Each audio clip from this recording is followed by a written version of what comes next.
किसी का कल्याण हुआ है भागवत कथा से? बोले हाँ, मैं एक आपको उदाहरण दे रहा हूँ। मेरे कथा प्रेमी सज्जनों, एक बात याद रखना कि भागवत कथा ज्ञान प्राप्त करने के लिए, इसको अपने जीवन में उतारने के लिए पागल बनना पड़ता है। एक कवि ने बड़ी सुंदर बात कही कि पागलों की महफिल में रंग भरे लच्छे हैं। क्या? पागलों की महफिल में रंग भरे लच्छे हैं। ए दुनिया वालों, हमें पागल ही रहने दो, हम पागल ही अच्छे। क्योंकि जब तक हम होशियार बनेंगे, समझदार बनेंगे, गोविंद की कथा समझ में नहीं आती। ये तो गोविंद की कृपा से, संतों के आशीर्वाद से ही प्राप्त होती है और समझ में आती है। आज तक किसी का कल्याण हुआ है भागवत कथा को सुनने से? बोले हाँ। बोले किसका?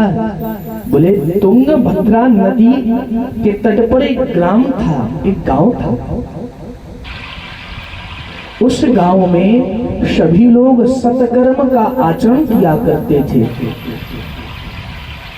सत्संग किया करते थे। उस गांव में आत्मदेव नाम का एक ब्राह्मण रहता था। आत्मदेव का अर्थ होता है आत्मानं दीप्यते प्रकाश्यते इति आत्मदेवः। जिसने अपनी आत्मा को देवतुल्य बना लिया हो, देवताओं जैसा बना लिया हो, वह है आत्मदेव। इनके घर में किसी चीज की कमी नहीं थी मेरी माताओं बहनों। अगर अभाव है तो केवल संतान का। बड़ी सुंदर पत्नी थी, खूब सारा धन था, हर सुख, सभी भोग वासनाएं थी, लेकिन संतान नहीं थी, पुत्र नहीं था। इनकी पत्नी का नाम धुंधली था। धुंधली का सीधा सा अर्थ होता है धुंधौ अक्षाने कलहे लिप्यते च सह धुंधली।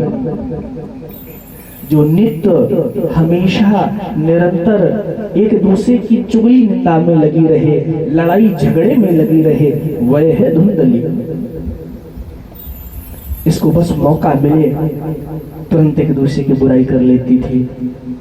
इसके पति जहाँ घर से बाहर गए, पड़ोसन के पास जाएगी, अरे वो तो ये कह रही थी बहन, आपको पता है फलानी माता ऐसा कह रही थी आपके लिए, इसका काम था झगड़ा कराना। हमारे गुरुदेव एक दृष्टांत सुनाते हैं, बहुत सुंदर है। गुरुदेव कहते हैं एक माता थी, जब तक उसकी किसी से झगड़ा ना हो जाए ना, लड़ाई ना हो जाए, उसका भोजन नहीं पचता था।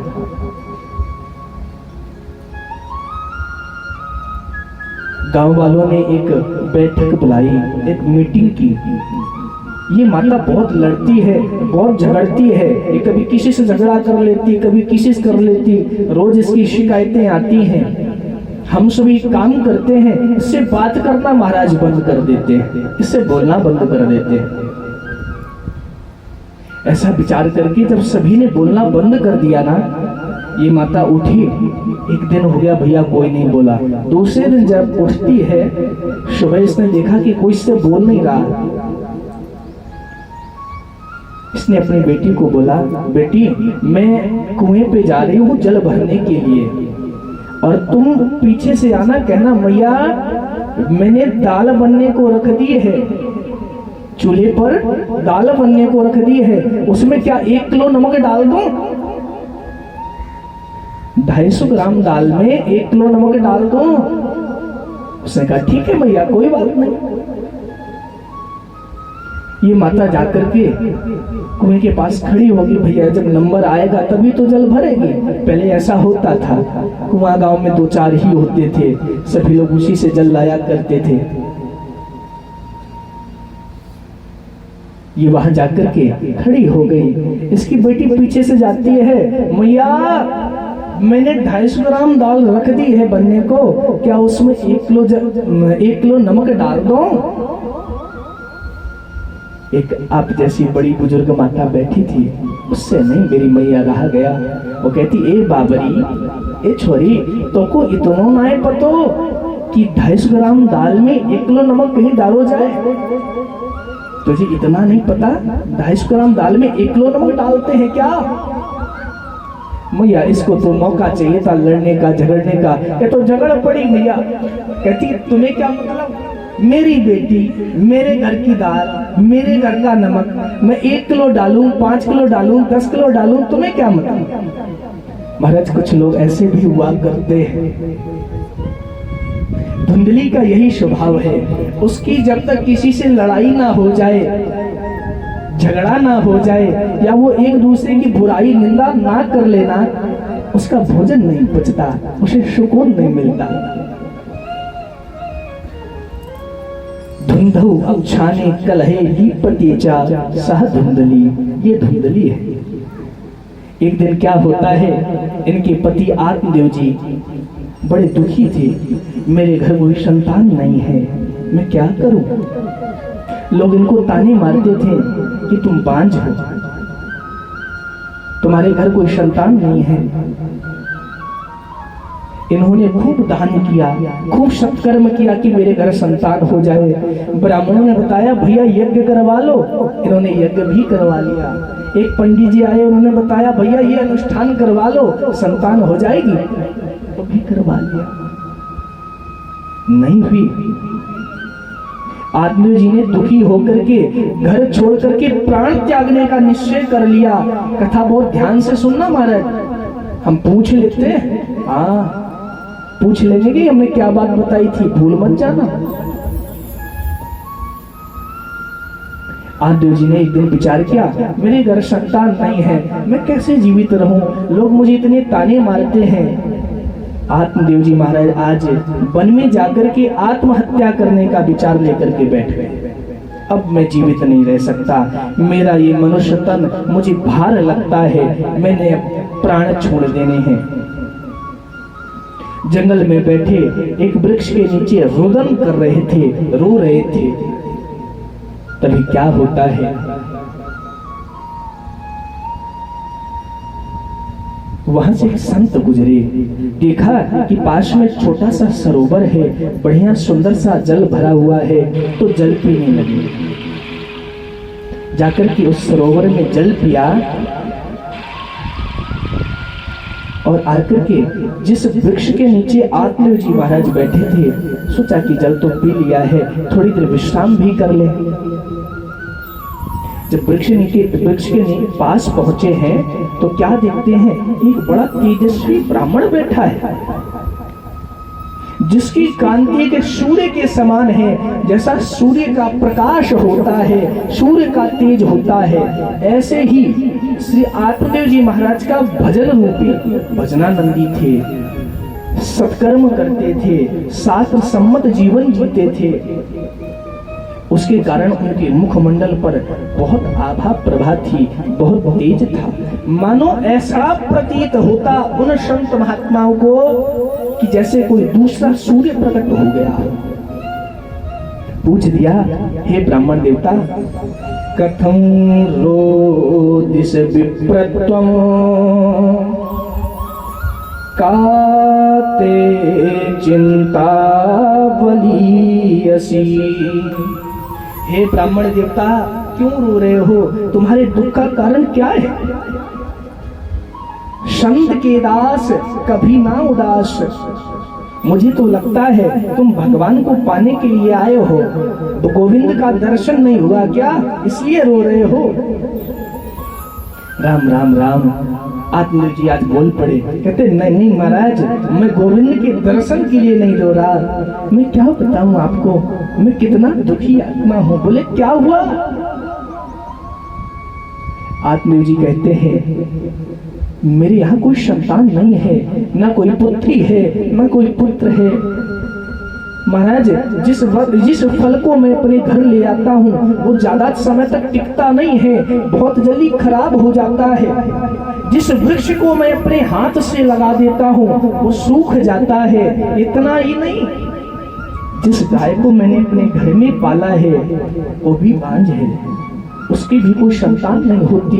अब मैं कैसे जीवित रहूं? मेरा जीवन मुझे भार लगता है, जीने से अच्छा है कि मैं मर जाऊं। हे संत, हे महात्मन, हे प्रभु, मैं आपसे प्रार्थना करता हूँ, संत कुछ भी कर सकता है, संत के हाथों सर्वस्व होता है, पूरा ब्रह्मांड बधा होता है।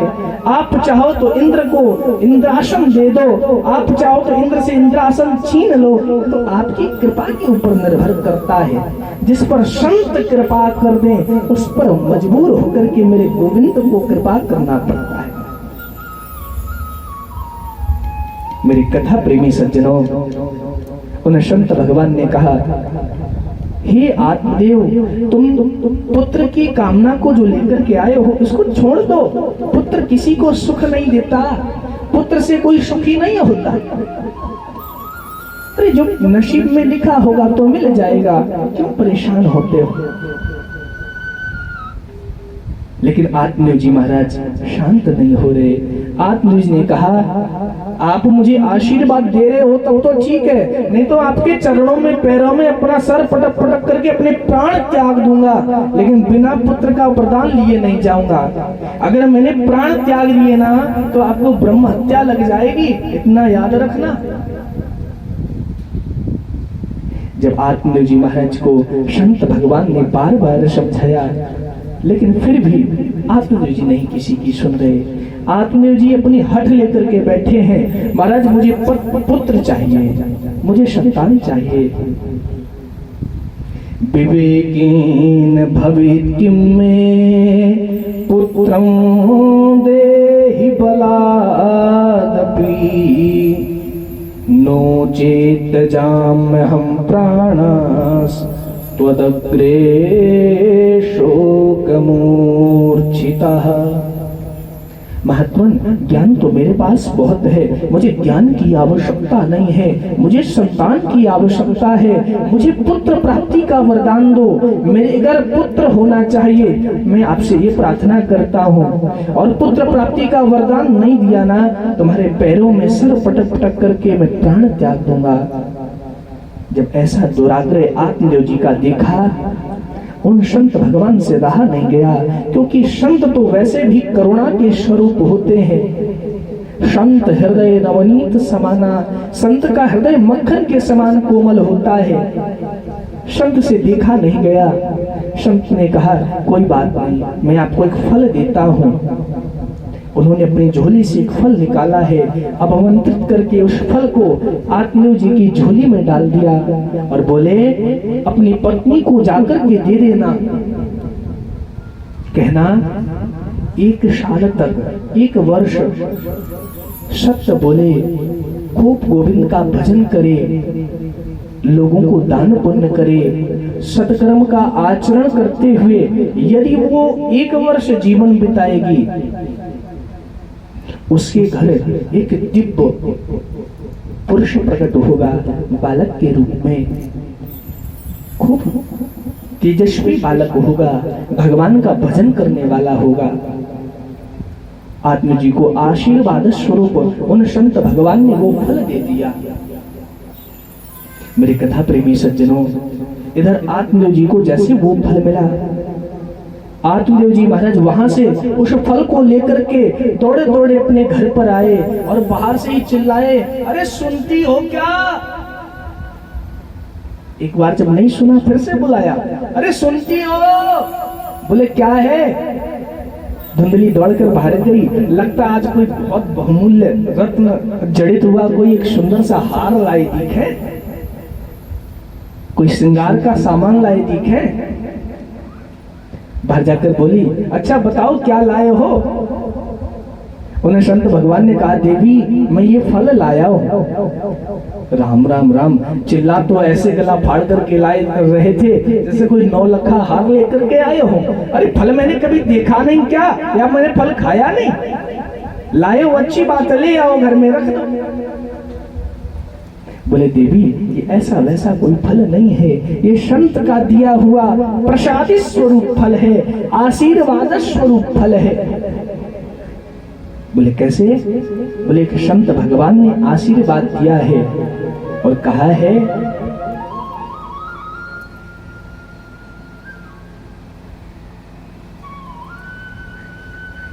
अगर आपकी पत्नी इस फल को खाएगी तो उसके घर संतान होगी, आपके घर पुत्र होगा। अच्छा, फिर तो मैं खा लूंगी, लेकिन अभी दे दो, मैंने स्नान नहीं किया, मैं स्नान करके अपने गोविंद को स्नान कराऊंगी, उनको भोग लगाऊंगी, और भोग लगाने के बाद मैं इस फल को तब प्रसाद के रूप में पालूंगी। बोले हाँ देवी, इसको ध्यान से खा लेना, और मैं जाकर के अपने मित्रों को ये सुंदर समाचार देकर के आता हूँ।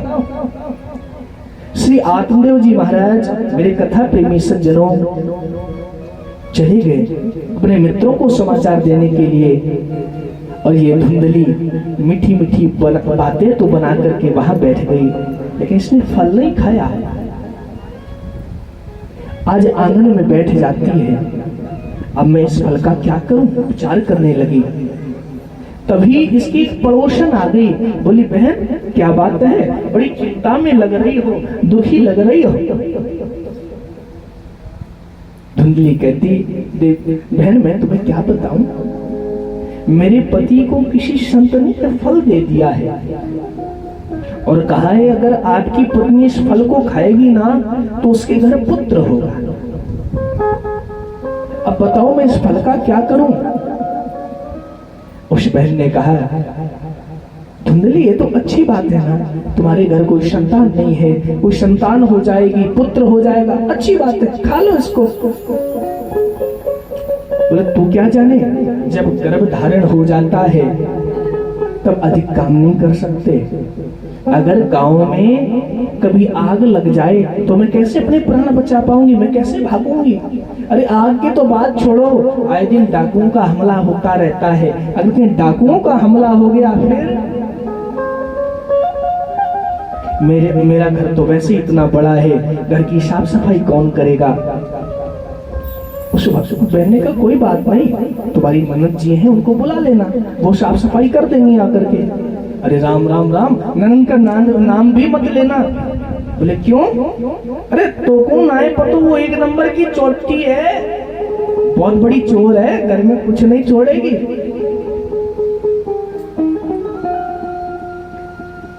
कोई बात नहीं, एक नौकर रख लेना, वो साफ सफाई कर देगा, वो घर परिवार की काम धंधा सब कर देगा।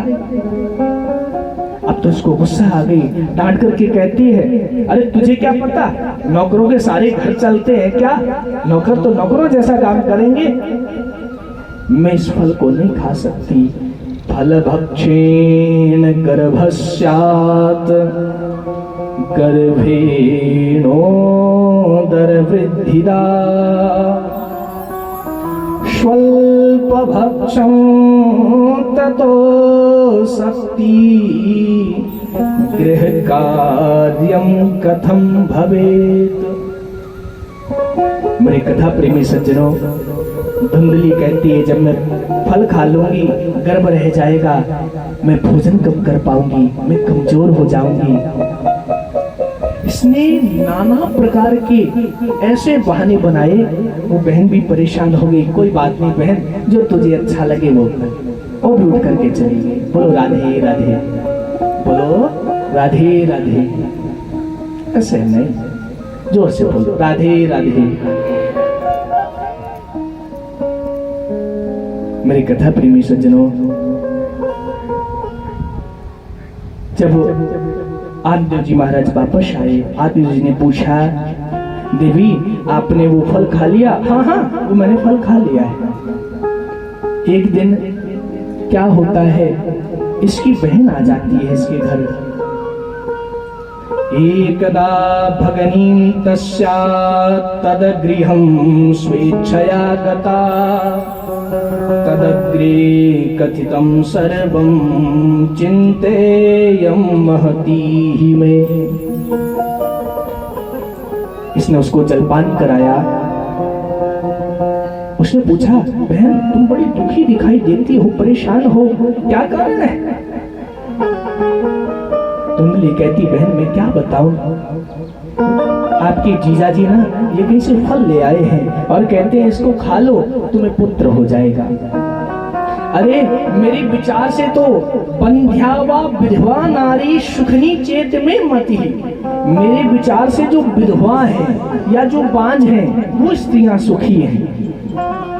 ये संतान उत्पत्ति के चक्कर में कौन पड़े, कितनी पीड़ा होती है, कितनी परेशानी होती है।